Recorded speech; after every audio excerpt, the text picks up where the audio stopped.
Yo, what's going on, guys? This is Mustache MMA. Welcome to episode 10 of Best Bets. We got UFC Fight Night in Columbus. I was going to say Volkov, not Volkov. We got Curtis Blaydes versus Chris Daukaus. Couple good fights on this card. Couple not so good ones, but not too terrible of a card. So we're going to dig into the sports books, kind of pick out a couple different bets we like in each of these fights. Some of the fights we may just take a pass on in general because nothing is really too appealing. I pick my bets based on either good odds or I just like to bet in general because I think there's a good chance of it hitting. So yeah. Before I get into the Blaydes Daukaus card, not that. I'm just going to go over my results from last week, which did pretty well. So for my best bets of the Volkov Aspinall card, I went 6 of 9, 6 wins, 3 losses, 8.5 units in play, 14.5 returned. So netted plus 6 units. Really good card. And then as you can see here, 2022 record so far, 49%. Hitting the bets, 64% in March, which is pretty solid. And then 2022 net in positive 14.69 units, very solid. And as you can see, most of that coming from March, 13.38 units in March for the best bets. So doing really good in March, looking to finish strong with that. Just going into the individual bets on that card, last week's card. So I had Aspinall money line, which was a win. Alan Hooker fight goes to distance, a loss. Pimlet in the first or second, a win. Nelson by submission was a loss. Sucks because he had like 12 minutes of back control time. Couldn't get in the rear naked choke. Bummer, but nevertheless, still a great card. Still a great performance. Topuria first or second was a win. Shore money line was a win. Makaev money line and over 1.5 a loss. Reed decision was a win. Craig submission was a win. Reed decision, Craig submission, really good odds on those ones, plus 300, plus 450. They both hit. Really solid performance. So yeah, like I said, looking to continue the good streak in March. So yeah, final card of March is UFC Fight Night in Columbus, Blaydes versus Daukaus. Let's get into it. So we got first fight on the card, Luis Saldana versus Bruno Souza. We've had definitely a good amount of money come in on Bruno Souza. I believe Saldana was a decent favorite in this one, and now it looks like it's flipping the script, and Bruno Souza is becoming a slight favorite in this one. I actually lean the Saldana side here. I mean, I'm not too hyped on Bruno Souza. I mean, he looked actually pretty decent against Bagdasarian, who's a really good prospect. But I mean, nonetheless, like I didn't like really his volume or strikes. He doesn't seem to have much power to me. The wrestling and takedowns, I don't think he goes there too often. I don't know. I just think this is a really close fight. It's hard to pick either side. I don't think there's any value on a fight goes the distance either. I'll probably throw that in like a parlay piece, honestly, because I definitely do favor this to go the distance. But as a straight bet, it's not worth, a unit play for me. So yeah, I mean, I was looking at Souza decision, Saldana decision, something like that. But I just think it's so close that I'm not sure which one I would actually want to take and hit. So this fight, I'm taking a total pass on. Moving up the card, we got David Dvorak versus Matheus Nicolau. Again, it's another pass. I mean, I think it's another close fight. And again, there's line movement going on the guy that I didn't necessarily favor in this fight. So money coming in on Matheus Nicolau. Dvorak was a pretty decent sized favorite. I think like minus 150 about. But Nicolai coming back now, and it's coming to almost a near pick 'em almost now. So I liked the Dvorak side. I just thought he threw more volume. I thought he looked a little bit cleaner. Grappling may have been able to keep up with the grappling of Nicolau. But at the same time, looking back at the records and stuff, Nicolau has fought definitely the better competition. He fought Manel Cape and he fought Tim Elliott his last time out, both which were wins. Manel Cape was definitely, a close decision. I actually gave it to Cape, but, that happens at times. But nevertheless, Dvorak hasn't really faced anyone that good so far in the UFC, although going 3-0. So it's definitely tough to see like where his skills are at based on the level of competition he's faced. So yeah, based on that, I think this one's close. I lean the Dvorak side. I was looking at decisions again, and fight goes the distance play. But again, I don't like the price on the fight goes the distance, nor do I am confident enough in Dvorak to lay the money on a decision play by him. So yeah, this one is also a pass. Moving up the card, we got Jennifer Maia versus Manon Fiorot.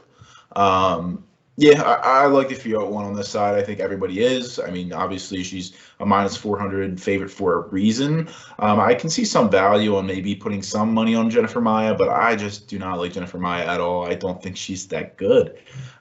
She beat Calderwood. She beat Roxanne Modafferi, and Jessica Ai. None of those are really impressive wins. Jessica Ai is really not all that good in my opinion. She's dropped a lot of her last fights. Calderwood was winning the fight and just got caught in an armbar and bottom, and Calderwood isn't even really that amazing in my opinion. And Roxanne Modafferi has never really been that good either. So, she hasn't really gotten any notable wins. Now you could say the same against Fiorot. Sure, she hasn't faced that great competition either, but look at the tape. This girl she's solid. I mean, should she be this big of a favorite? Probably not, but she should definitely be the favorite and a heavy favorite in right, Yeah, Fiorot just throws crazy volume. She throws really good striking. She's crisp, really, diversifies the strikes very well. And Maia, I mean, I don't think she throws much volume. I think she has accuracy problems on top of that. She does have some grappling skills, but she rarely ever takes takedowns. The one thing I will say, which goes in favor of my bet, is she's tough, she's durable.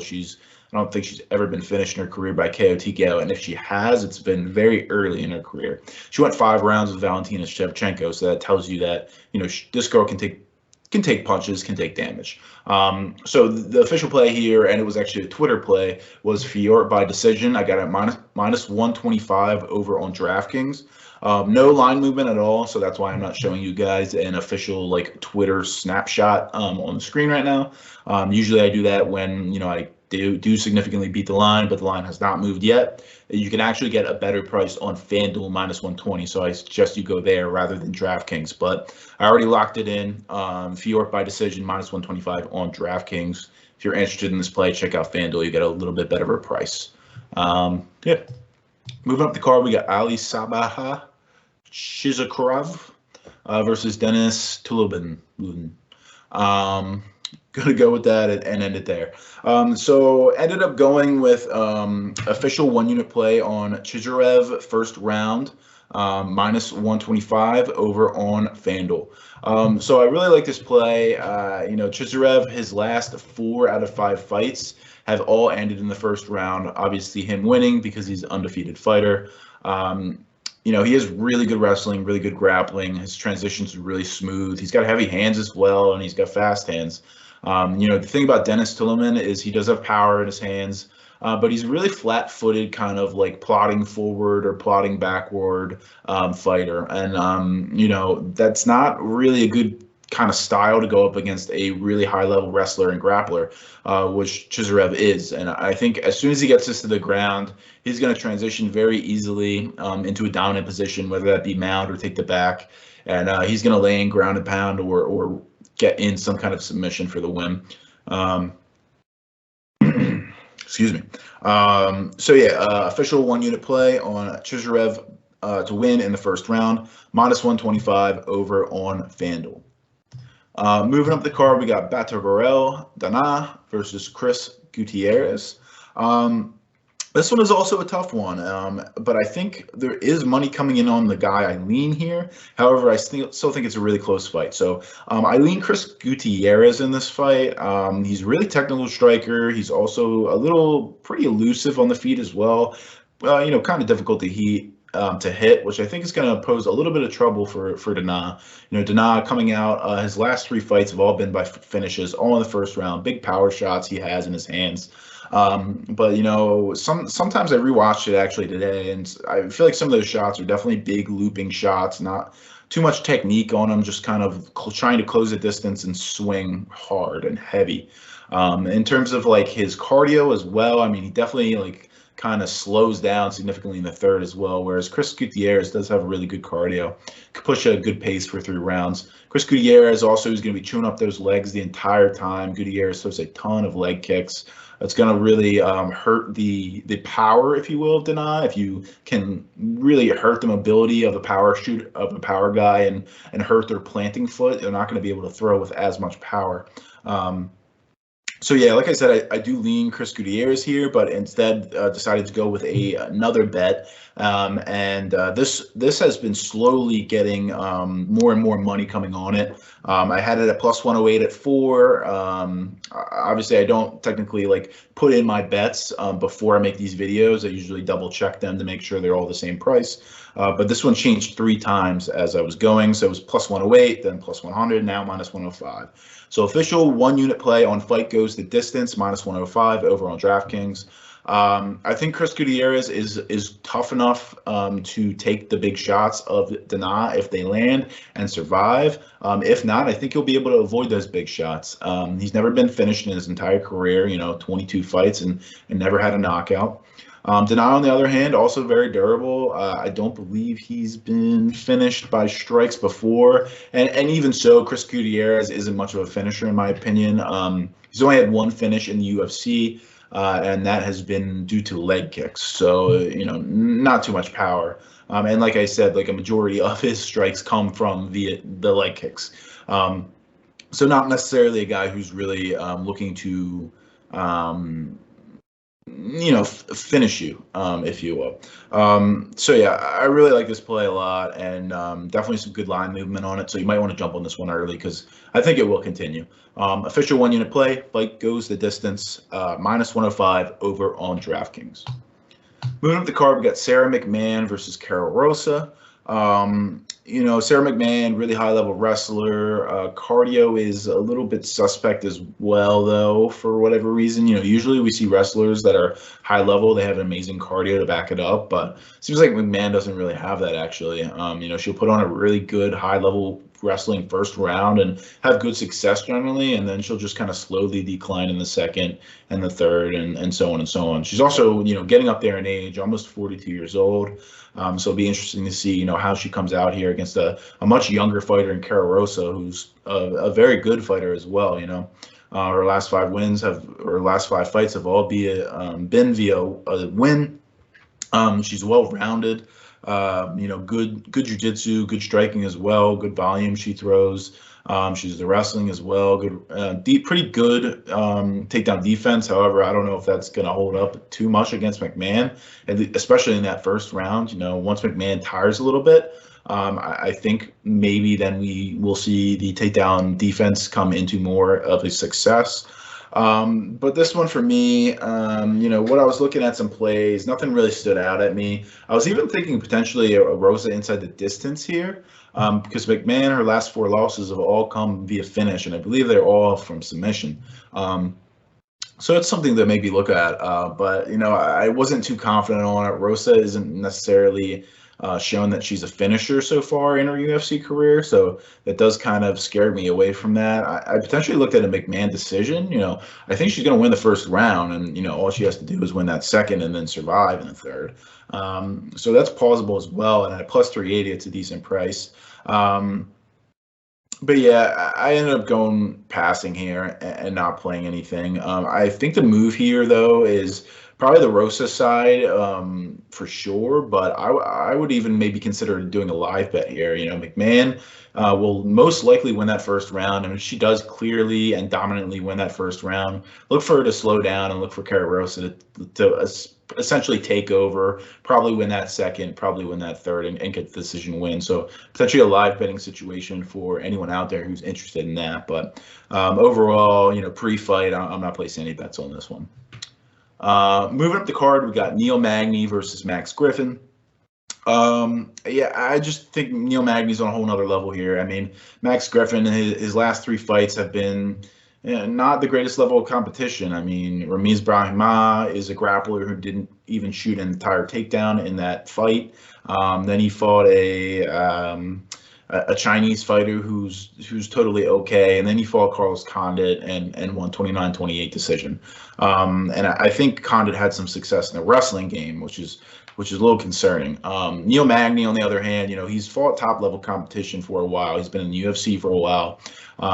He's always fighting those top level guys, and he's got really good fight IQ. He's got great cardio. His striking is pretty decent. He's got decent volume. He's hard to hit. He's elusive. He'll clinch up with you a lot. He's got the reach advantage. I think there's just a lot of things going here for Neil Magny. I think this is a way too big of a step up for Max Griffin to try and get the win here. So yeah, I love Magny here to get the decision. I think Max Griffin is also a very durable guy. He doesn't get finished very often. And Magny doesn't really show, at least very recently, that he can get that finish. So I like a Magny decision here, minus 115 over on FanDuel. Throwing one unit on that as an official play. Like I said here, I think Neil Magny just is probably better almost everywhere here.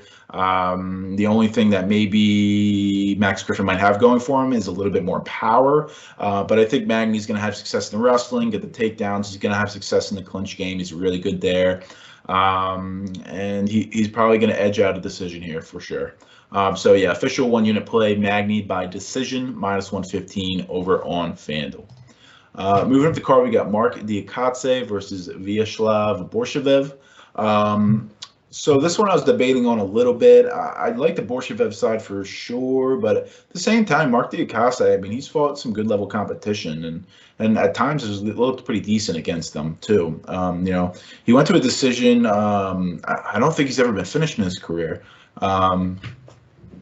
At least by knockout. I know he's been submitted, actually. So Dan Hooker got him with a guillotine in the third round. Yep, that's right. And that's right. His last time out, he got caught with a guillotine as well. So he has been finished twice by submission. And his last time out, he did get rocked, but it was with like a flying knee. So call it what it was. It was like kind of like a club and sub, if you will.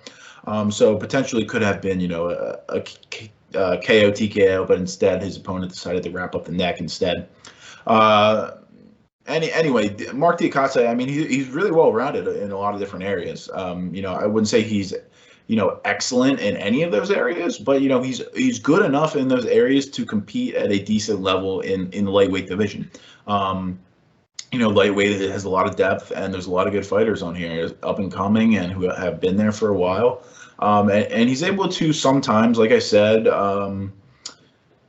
show that he's pretty good. I mean, when he fought Rafael Fiziev, I mean, he showed that he was pretty competitive in that fight for a little bit. And then we got Viacheslav Borshchev on the other side. I mean, not very highly touted in MMA so far, obviously only having 7 fights, but looking impressive, getting a lot of finishes on his resume.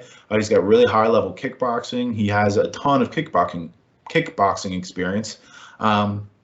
And the one thing that you don't like to see from him is, his takedown defense. It seems like people can really take him down at will, but, he does do pretty well at eventually getting back up to his feet. When he does get taken down, he's not down there for the whole round or even the half the round. He generally does be able to get back up to his feet within a minute, and then eventually break the clinch and get back to striking where he wants to be. He's really aggressive. He throws heavy, throws hard, throws with intentions, looking to get you out of there all the time. But I mean, yeah, again, this is a step up against Marc Diakiese. Again, never been finished via KO TKO in his career. So it'll be interesting to see what he can do. I think if he could put on that pace and that pressure, Diakiese could tire and he could get him out there late. But I don't know if it's going to happen. I was thinking of maybe a Borshchev decision potentially, plus 430, pretty decent odds there. But I ended up going against it just because Marc Diakiese potentially could be throwing in the wrestling there, and maybe have success with that, and maybe also, it could be a close fight if it goes to the decision, and could go either way. But nevertheless, I ended up going with an official 1-unit play on fight to start the third round, plus 100 over on DraftKings. I think this is a good bet. I mean, if Marc Diakiese gets finished, I think it's definitely in the later rounds, so the second or the third. And I think he should be able to survive the early onslaught of Borshchev. Borshchev is also going to tire because he does put on a good pace, a good pressure. Borshchev does have second-round finishes in his resume. However, again, Diakiese never being finished. He's a tough guy. He's fought tough competition and has been able to survive those guys. Again, Dan Hooker, he survived him for 2 rounds, got finished in the third. He did get punished, though, in those 2 rounds. Went the distance with Jakar Close, who's a good striker. Again, went the distance with Rafael Fiziev, a good striker. So again, he's going up against another good striker here, and I think he's going to at least be able to survive until that third. And at plus 100, give me that all day. Love it. Moving up the card, we got some old heads here in Alexsei Oleinik versus Iuri Latifi. Alexsei Oleinik is essentially a bag of freaking bones already, man. 44 years old, coming up on 45, and still fighting in the UFC level. Pretty insane. But anyway, this one may not be a huge good take, but I think it's a really good bet, and it's a solid price. So official 1-unit play, fight goes the distance, plus 166 over on FanDuel. Excuse me. Yeah, I mean, Alexsei Oleinik, although he's been finished by guys before in the it's heavyweight division, but none of these finishes are like getting completely KO'd and out cold. This dude can take shots, and he can survive, and he can eventually clinch up and get it to where he wants to be. He's a grappler. He has a ton of submission victories on his resume. Looking for that 60th win here. I don't know if he's going to get it, but, I do favor this one to go the distance. Iuri Latifi, he's more of a wrestler for sure. He's a big, powerful guy. I believe this is his 3rd fight at heavyweight. He usually used to fight in light heavyweight. But it'll be interesting here. I mean, last time out, Alexsei Oleinik faced a wrestler in Sergey Spivak, and Sergey Spivak did a good job of wrestling in him, taking him down, and controlling him there and holding him there. Alexsei Oleinik isn't really dangerous off the back. What he usually tends to do is he will drag it down and pull guard if he needs to, but what he does is he'll eventually transition to try to get a sweep or eventually work his way up to like a single leg to where he can switch positions and eventually get on top. That's where he's looking for his submission. So if you're able to eventually hold him down for, the entire round and stay safe, you're probably not going to get submitted by Oleinik. Iuri Latifi striking, pretty terrible. I mean, 0 technicality whatsoever, just throws hammers. And again, Alexsei Oleinik, he's tough. He can take some of those shots and clinch up and survive. Alexsei Oleinik, on the other hand, striking, same thing, but he's definitely more technical. He actually probably has the striking edge here. Not much power though, but look for these guys to grapple, look for these guys to wrestle. I think Iuri Latifi is probably going to have success in the wrestling, success in getting those takedowns, and I think Iuri Latifi is going to have success in staying safe and holding top control and holding top pressure. Also, Iuri Latifi doesn't throw a whole lot of volume, doesn't throw a ton of ground and pound, so I just really favor this one to go the distance. I think a lot of things are pointing that way. And at plus 166, I think it's great value. So yeah, official 1-unit play. Fight goes the distance, plus 166 over on FanDuel. Moving up the card, we got Askar Askarov versus Kai Kara France. Askar Askarov, high-level wrestling, high-level grappling. Also really good striking as well, and he's got good power in his hands as well. Side note, the fact that they are booking Moreno and Figueiredo again for a 4th fight is absolutely absurd. The winner of this fight should probably go for the title, in my opinion. However, nevertheless, that's not how it's going to work here for whatever reason. And we're going to have to wait another year until we see an actual new flyweight contender fight for the title. But nevertheless, I like Askar Askarov here. I think he's, levels above Kai France in the wrestling and the grappling game here. Kai France may have the edge in the striking, but Askar Askarov does have good striking in his own right. So I don't think he's too far off from Kai France. I think his path to victory here is just use the wrestling, get control, use the grappling as well. And I don't think Kai France has, like I said, the greatest grappling. He showed that he does have good submission defense, though. He can fight off submissions for sure.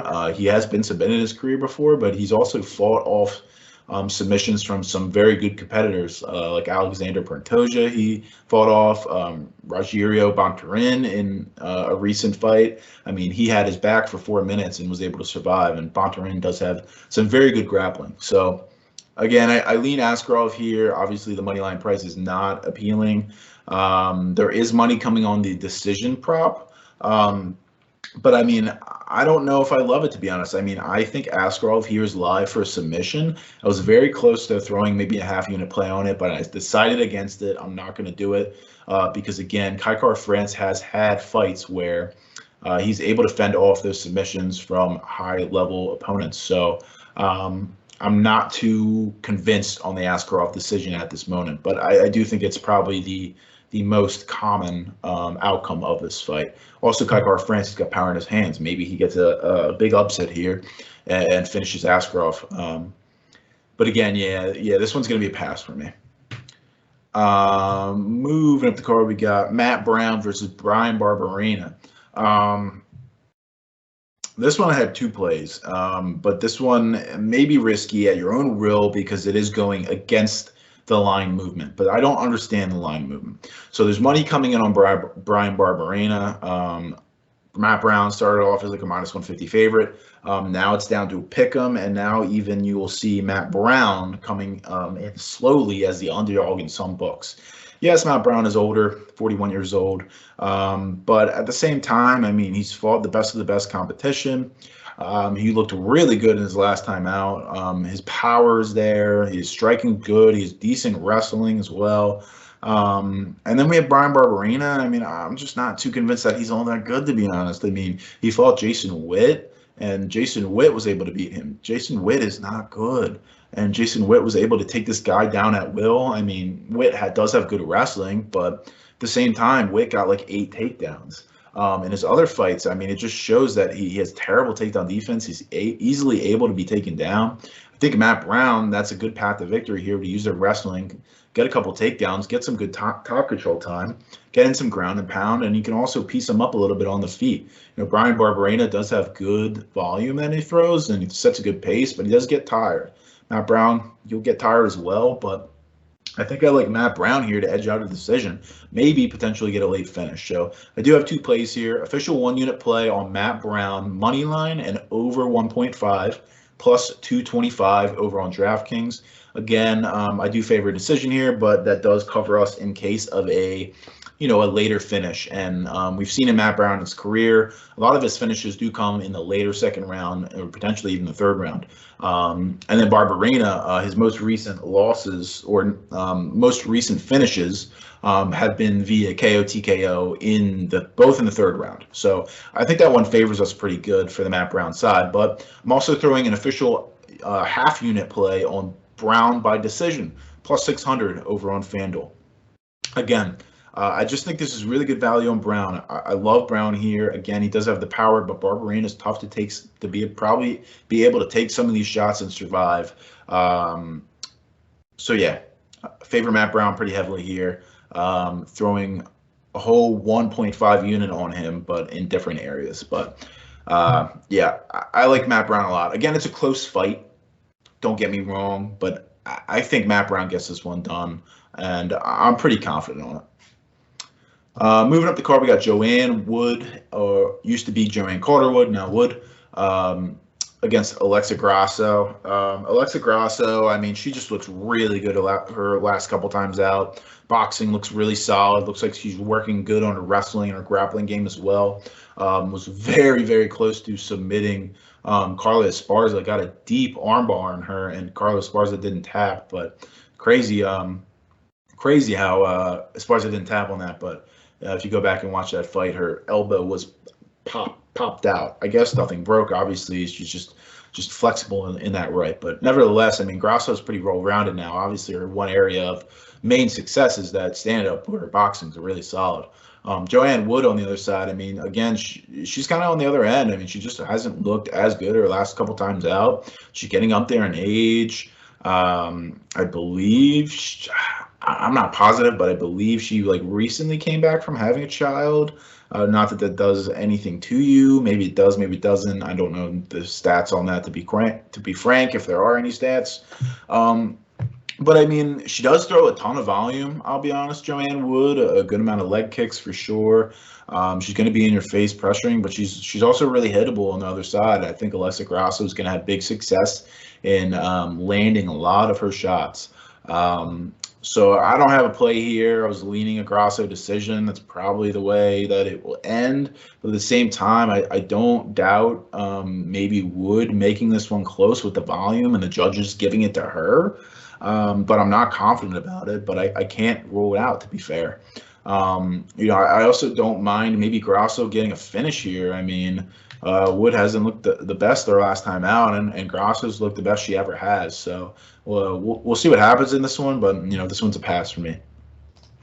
And then finally, moving on to the main event, we got Curtis Blaydes versus Chris Daukaus. A really good one here. Obviously, Curtis Blaydes, really high-level wrestler for the division, the best wrestling in the division for sure. Going up against Chris Daukaus, Philly native, but dropped his last time out, going up against Derek Lewis, taking a tough first-round knockout loss. But Chris Daukaus, on the other hand, I mean, he's had a lot of good performances so far in the UFC, a lot of first-round finishes, has looked pretty crisp, has fast hands, pretty decent movement on the feet. And pretty decent power behind him as well. Curtis Blaydes striking, on the other hand, is pretty decent as well. The chin's a little questionable, if you will, but at the same time, he's only ever lost to two guys. He lost to Derek Lewis, and he lost to Francis Ngannou twice. So I'll tell you what, Chris Daukaus does not have the power of either of those guys. So I think his chin is going to be able to hold up here. I think Curtis Blaydes' wrestling is going to probably come through here. Daukaus' wrestling hasn't really been tested at all because there are really not that many heavyweight wrestlers in the division, to be frank. So I think Blaydes really works that wrestling in pretty successfully here and potentially maybe gets a finish, but I think Chris Daukaus is going to be able to survive early. Daukaus does have a BJJ black belt, so maybe he is able to fend himself off and keep himself out of very dangerous positions on the bottom.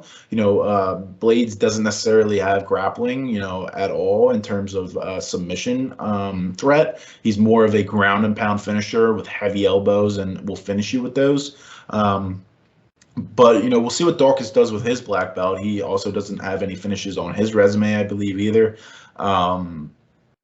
But, if you're a BJJ black belt, I mean, you have some sort of skills that you can use, especially on the ground. So I'm thinking Chris Daukaus is going to be able to survive here if Blaydes, shoots early and gets a quick takedown. So I have an official 1-unit play on a Blaydes money line and over 1.5. Minus 150 over on DraftKings, a little pricey, but at the same time, I don't think Blaydes is going to be able to get that quick finish on Daukaus. I think Daukaus is going to be able to survive for a little bit.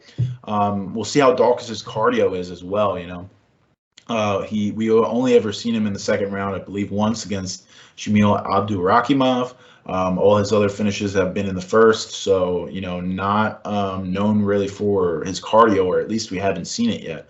But again, that over 1.5 should cover that. He should be able to get to that 2.5-minute mark in the second round. I do favor him to survive, and I do like Blaydes to probably take this one with a late finish or a decision victory.